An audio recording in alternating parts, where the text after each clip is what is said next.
ICN news में आपका स्वागत है। आप देख रहे हैं झलक हर खबर की। एक ऐसे व्यक्तित्व का आज हम लोग यहाँ पर हैं जिनके लिए वो उसको पूरी दुनिया उनको मानता है और इन पर कितना थीसिस हुआ ऐसा कोई फील्ड नहीं है, ऐसी कोई डिग्री नहीं है कि वो हासिल नहीं किए हैं। ये सिमटता नहीं जा रहा है, हर जगह इनके बारे में बनाया जाता है। आप यूएसए में जाकर देखें, इंग्लैंड में जाकर देखें, कहीं भी जाएंगे इनकी इनको याद किया जाता है। इनके नाम पर लाइब्रेरी है, इनके नाम पर बहुत सारा स्टैट्यू बना हुआ है। सबसे ज़्यादा अगर मान के चलिए कहीं पर किसी के इंडियन में किसी के नाम पर है स्टैच्यू तो इनके नाम पर है।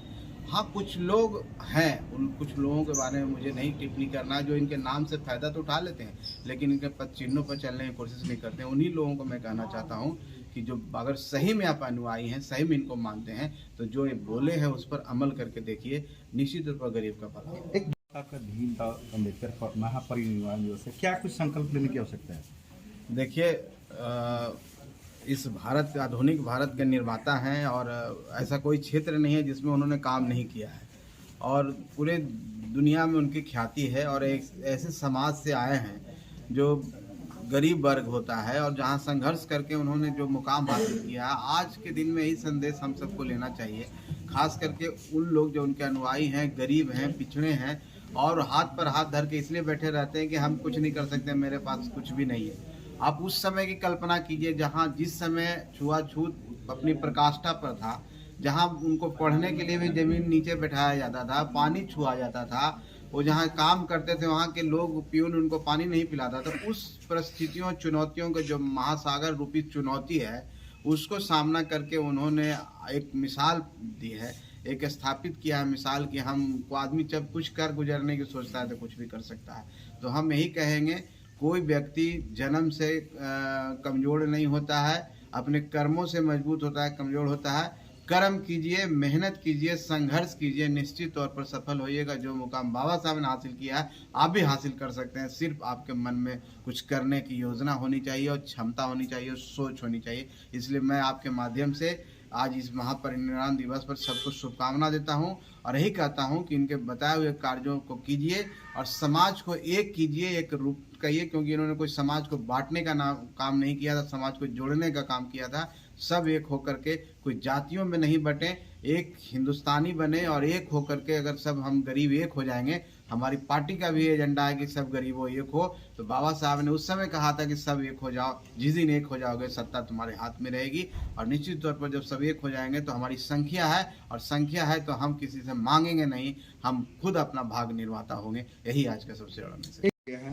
बेटी रोहिणी आचार्य ने उन्हें किडनी दान दिया, क्या कुछ संदेश देना चाहिए इस माध्यम से, बेटी के माध्यम? ये तो बहुत बड़ा संदेश है। एक बेटी ने जो अपने पिता के प्रति किया है वो अनुकरणीय रहेगा और हम समझते हैं कि सब लोगों को ऐसा सोचना चाहिए, अपने माता पिता के प्रति सम्मान देना चाहिए।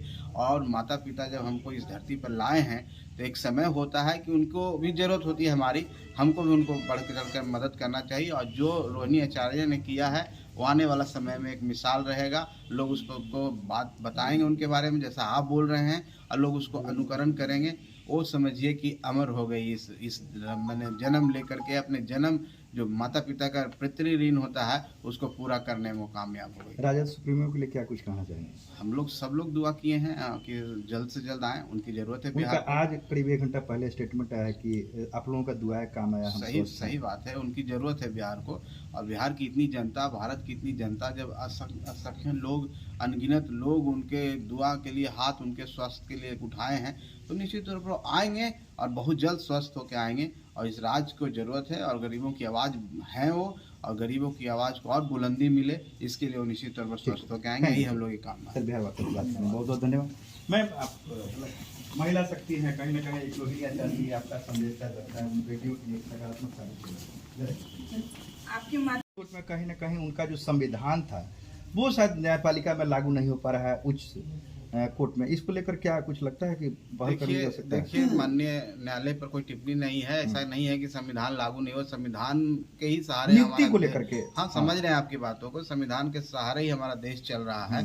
जहाँ तक रिजर्वेशन की बात है, नियुक्ति की बात है, तो कहीं कहीं हुआ है, कुछ जगह नहीं हुआ है। वो हमारी पार्टी संघर्ष कर रही है। हम लोग का पार्टी का मुख्य तौर पर सबसे बड़ा डिमांड है कि हर जगह हम लोग का आरक्षण चाहे प्राइवेट सेक्टर हो। तो बाबा साहब ने जो बोला है कुछ ऐसी जगह पर कुछ लोग मिल के उसको कोशिश करते हैं कि उनके संविधान में बताए हुए रास्तों से अलग चले, लेकिन ये सब होने वाला नहीं है। संख्या हमारी है, जब भी गलत होगा हम लोग आवाज़ बुलंद कराएंगे। क्या लगता है न्यायपालिका में आरक्षण लागू हो पाएगा? एकदम होगा, हम लोग की मांग है और हम लोग चाहते भी हैं, होना ही चाहिए, क्यों नहीं होगा। सर एक और सवाल है, राजद सुप्रीमो